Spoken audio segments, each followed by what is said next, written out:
Third की तैयारी करने वाले बच्चों का एक बहुत बड़ा वर्ग है, और एक वो वर्ग है जो बीएसटीसी करके आया है, बीएड करके आया है।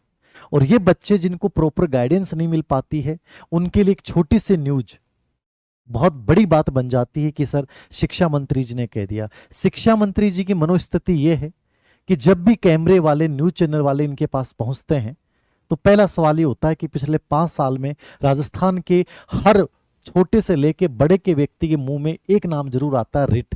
और वो पूछते हैं साहब रिट के बारे में क्या विचार है। अब शिक्षा मंत्री जी कैमरों को तो हटा नहीं सकते कि अरे भागो भाई, तो वो कोई ना कोई बयान जरूर देते हैं, और वो बयान देने के बाद पूरा हाईलाइट होता है, और वो बयान हाईलाइट होते होते विभिन्न प्रकार के सोशल मीडिया के माध्यम से, विभिन्न ग्रुप्स के माध्यम से उस आम बच्चे तक पहुंचता है जो किताब लेके बड़ा एकाग्रचित होके रीट या ग्रेड थर्ड की प्रिपरेशन कर रहा है, और वो विचलित हो जाता है कि सर होगा क्या। फिर बहुत सारे मेरे जैसे कई यूट्यूबर हैं, वो वीडियो बनाते हैं, कोई ये बोलता है, कोई ये बोलता है, तो उससे कंफ्यूजन और बड़ा हो जाता है। बच्चा बेचारा क्या करे। मैं तुम्हें एक ही राह बताऊंगा, संशयवाद को छोड़ देना, विश्वासवाद को अपनाना। भर्ती प्रक्रिया में कितने क्या बड़े बदलाव होंगे कोई नहीं जानता। 4 जून के बाद तय होगा कि क्या होगा। 4 जून के बाद सेंटर में ये सरकार रिपीट होती है कि नहीं होती है। रिपीट नहीं होती है तो परिदृश्य बहुत अलग होगा। रिपीट होती है तो क्या परिदृश्य होगा, शिक्षा मंत्री जी रहेंगे नहीं रहेंगे। और राजस्थान में वर्तमान में यदि कोई सबसे अधिक जहां नीतियों के निर्माण में सबसे कोई आगे है तो राजस्थान में मुख्य सचिव, वो ज्यादा डिसाइड कर पा रहे हैं। तो शिक्षा मंत्री जी के बयान को लेकर अनावश्यक परेशान ना हो कि सर क्या होगा क्या नहीं होगा। बहुत सिंपल सी प्रोसेस मैं आपको बता रहा हूं, इसको सुनिएगा, समझिएगा, और निश्चित रूप से इसके इर्द गिर्द व्यवस्था होगी। रिट एग्जाम आरटी 2009 की धारा 23 के तहत है, जिसे कोई भी सरकार चेंज नहीं कर सकती, ये होनी है। पहले आ रहा था कि रिट समाप्त हो जाएगी, शिक्षा मंत्री जी ने कहा बीएड के आधार पे नियुक्ति दे देंगे, फिर बदल गई, बोले कि नहीं रिट को तो मैंने समाप्त होने की बात नहीं कही। हाँ, मैं एक परीक्षा की बात कहता हूं, हो सकता है यदि ये इतने बड़े बयान दे रहे हैं तो ये कोशिश जरूर करेंगे कि ये एक एग्जाम करवाएं। ठीक है, अब एक एग्जाम करवाएंगे तो किस तर्ज पे हो सकता है। एचटेट का हमने पैटर्न देखा है, एमपीटेट का हमने पैटर्न देखा है, उस पैटर्न के ऊपर और आंध्र प्रदेश में भी एक ऐसी प्रक्रिया फॉलो की गई है। उस प्रक्रिया को बेस बनाकर ये लोग करवा सकते हैं कि साहब रीट को ये हटा नहीं सकते, हाँ इसमें बदलाव कर सकते हैं आंशिक। एजुकेशनल साइकोलॉजी, हिंदी, इंग्लिश, इनके साथ सब्जेक्ट का वेटेज जो है वो थोड़ा बढ़ा दिया जाए और उसमें राजस्थान का जीके जो है वो ऐड कर दिया जाए। ये एक में भी ऐसा हो सकता है कि इसी रीट के एग्जाम में ये राजस्थान जीके को जोड़ दें सब्जेक्ट के साथ। हिंदी इंग्लिश के केवल जैसे कि स्टेट में होता है 15% कर दिए इन्होंने, और साइकोलॉजी जो है जैसे 25 नंबर की आती है तो 25 नंबर का पार्ट कर दिया, और बाकी जो पार्ट कर दिया वो सब्जेक्ट प्लस जो आपका राजस्थान जीके वो कर दें।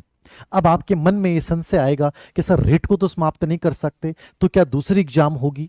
अब दूसरी एग्जाम को लेकर अलग अलग है। यदि मेरे से पूछा जाए और मैं सुझाव दूं तो मैं ये निश्चित रूप से सुझाव दूंगा कि एक संस्था से आप एग्जाम आयोजित करवाओ, कि अधीनस्थ सेवा चयन बोर्ड मान लीजिए रीट करवाए, माध्यमिक शिक्षा बोर्ड नहीं करवाए। और रीट का जो पेपर है, जैसे कि ग्रेड फर्स्ट ग्रेड सेकंड का पेपर होता है, ग्रेड फर्स्ट का जीके का पेपर, फर्स्ट पेपर अलग होगा जिसमें साइकोलॉजी आ गई सेकंड ग्रेड में, और सेकंड पेपर सब्जेक्ट होगा जिसमें टीचिंग मेथड आ गया। तो क्यों ऐसा नहीं किया जा सकता कि आपका मॉर्निंग सेशन जो है 1 घंटे का जो पेपर 2 घंटे का पेपर हो गया वो रीट का हो गया, क्योंकि रीट को आप हटा नहीं सकते। एनईपी के तहत, आरटी के तहत कोई सरकार नहीं हटा सकती, तो ये तो होनी अनिवार्य है। और इसी के साथ एक ही संस्था इस पेपर को आयोजित करे, और वो संस्था उसमें सब्जेक्ट प्लस आपका टीचिंग मेथड या जो भी ग्रेड थर्ड का आपका पैटर्न था एज इट इज, वो दोनों पेपर एक ही दिन हो जाए। 1 साल में 8 महीने में प्रोसेस पूरी की जा सकती है। यूपीएससी में प्रीलिम्स होती है, मेंस होती है, इंटरव्यू होता है और रिजल्ट होता है।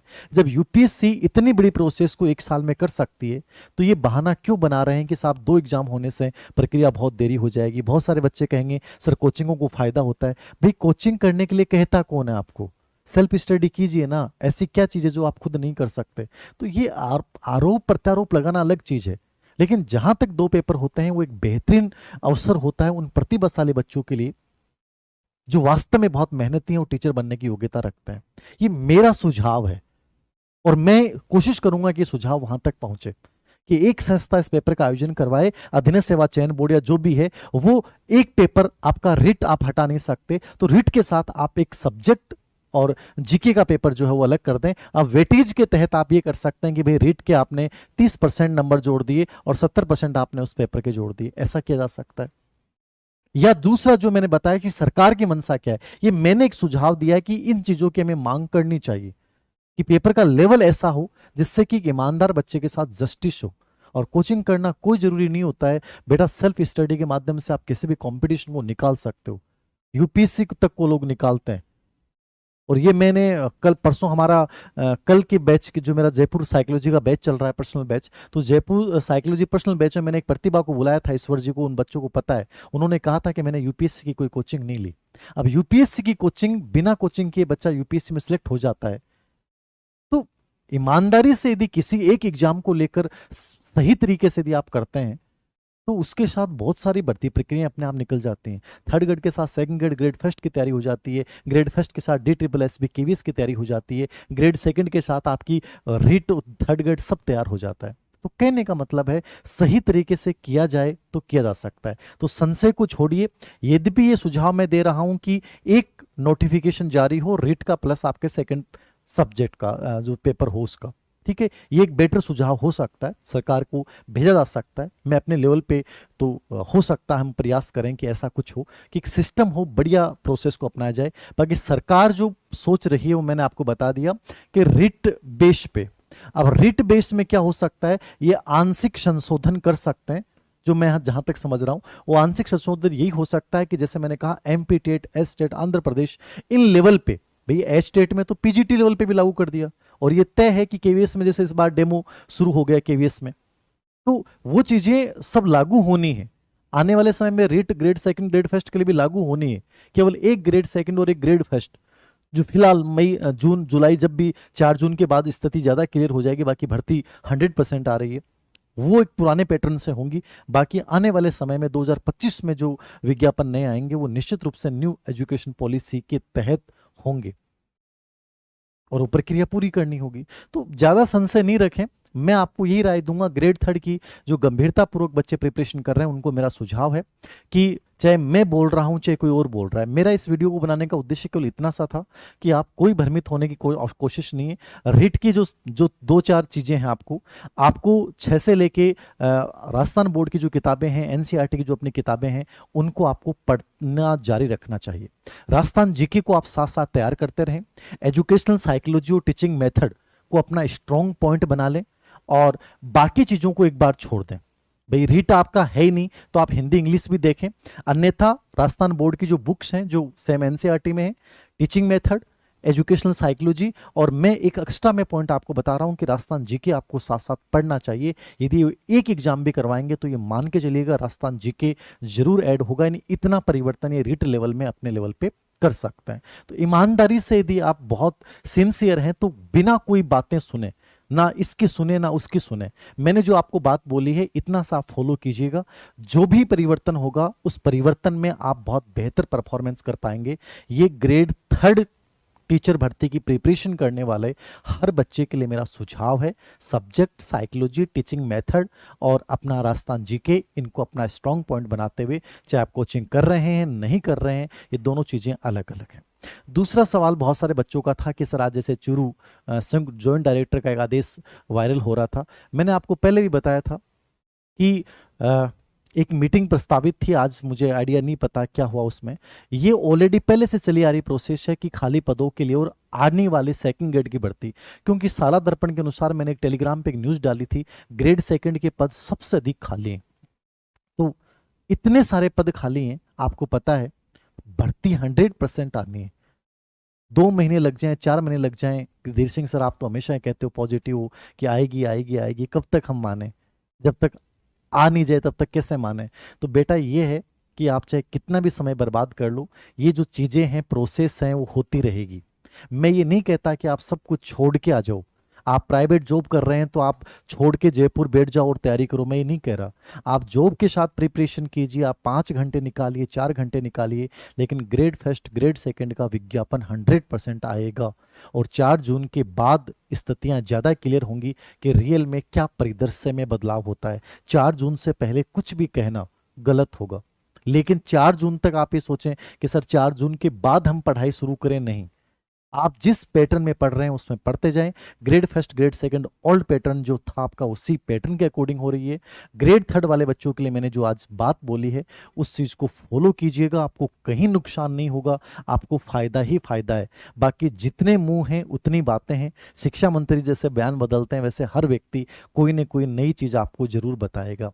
तो ये मेरा एक सिंसियर बच्चों के लिए एक छोटा सा सेशन था। उम्मीद करता हूँ कि आप इस चीज़ को समझेंगे और समय की नज़ाकत को समझते हुए जैसे भी जिस परिस्थिति में हैं, आप जॉब कर रहे हैं और कुछ कर रहे हैं, कहीं भी कर रहे हैं, आप नियमितता के साथ 4 से 5 घंटे निकालिए, निरंतरता के साथ आगे बढ़िए, जो आपको बनना है उसकी क्लियरिटी के साथ आगे बढ़िए।